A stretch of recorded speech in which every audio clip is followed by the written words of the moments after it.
the sky behind me, you can see a little bit of a faint haze. You really start to see that pop when you look at the sun. It almost looks like something's been rubbed over it. And our weather team says that all has to do with some debris that is still hanging in the atmosphere.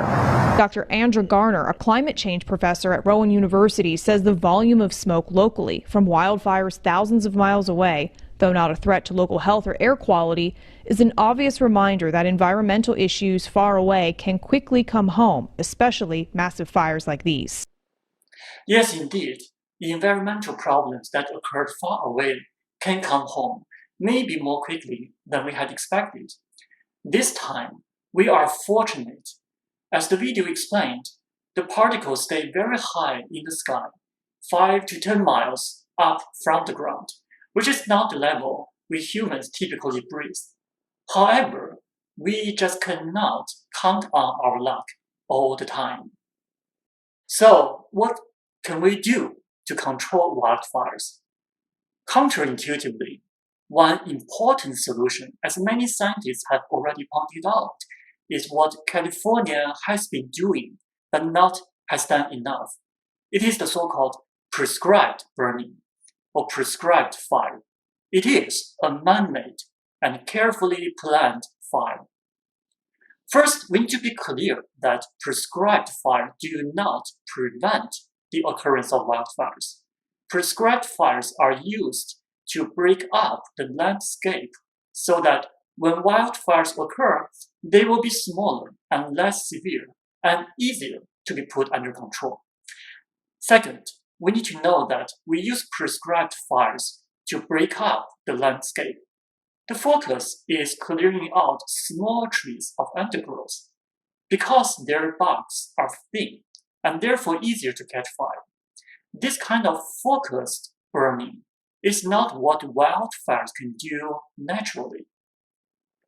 What wildfires will do is simply transforming the entire burn area into shrubland, and this shrubland can induce a return of wildfires, and this time the fire can be more severe.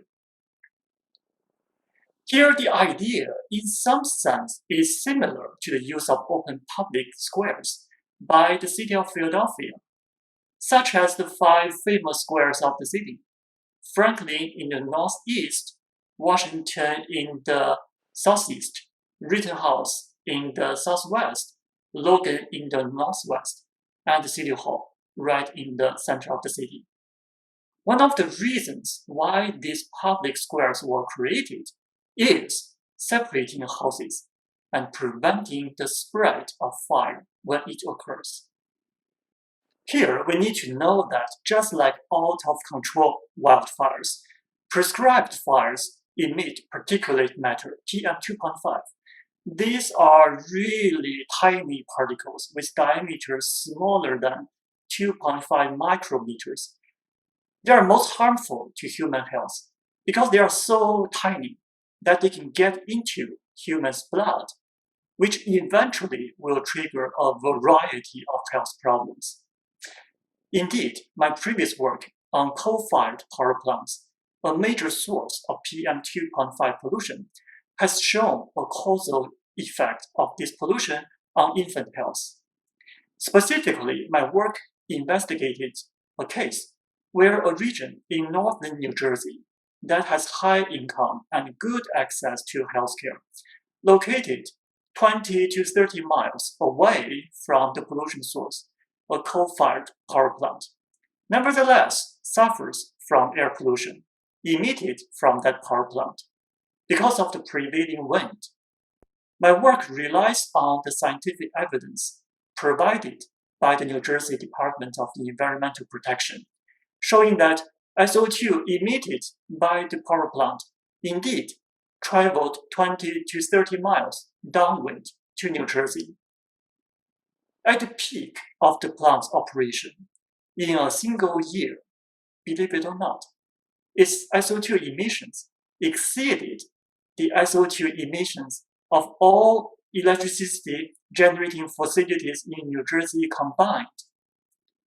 Here, we need to realize that SO2 is a precursor to PM2.5. It means that after SO2 is emitted from the power plant into the air, through a series of chemical reactions, it will eventually become an ingredient of PM2.5.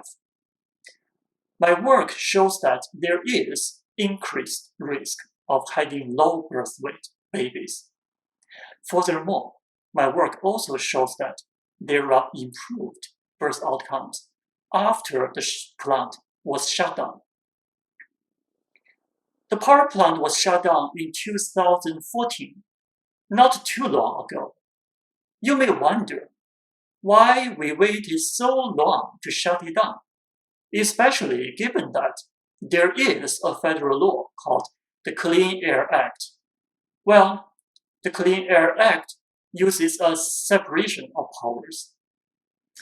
Air pollutant standards are set by the EPA, who represents the federal government.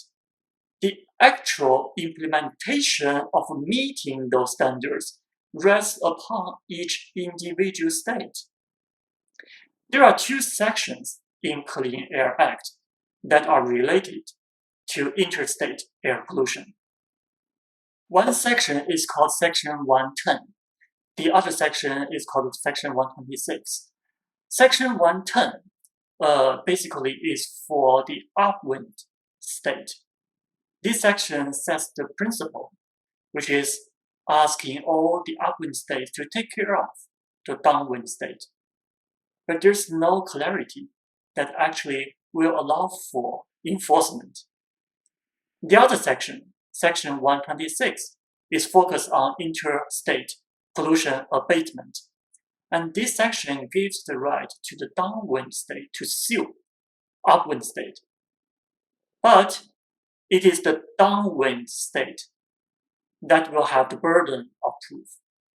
So in reality, it has been very difficult for downwind states to prove the exact pollution source and measure the exact cross-border air pollution.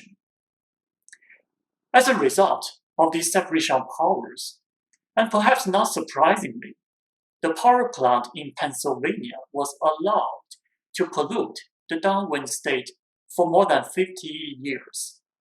Not until 2011 did the EPA finally succeed in the ruling against this power plant. And this ruling, believe it or not, is the first ever EPA regulation that successfully overturned state regulations under the Clean Air Act and is directly imposed upon a single pollution source. It was a hard-won battle that even involved the Court of Appeals for the Third Circuit. So, regulating interstate air pollution is not always as easy as it is thought to be. How to regulate cross-border air pollution is a problem we cannot avoid. It is also a problem that will happen again in the context of using prescribed fires to control wildfires. Here, we need to recognize that unlike humans, wind does not recognize any county or state borders. Transboundary air pollution will require cross-border collaborations. Collaboration is not always easy, but in this context, it is necessary and a right thing to do.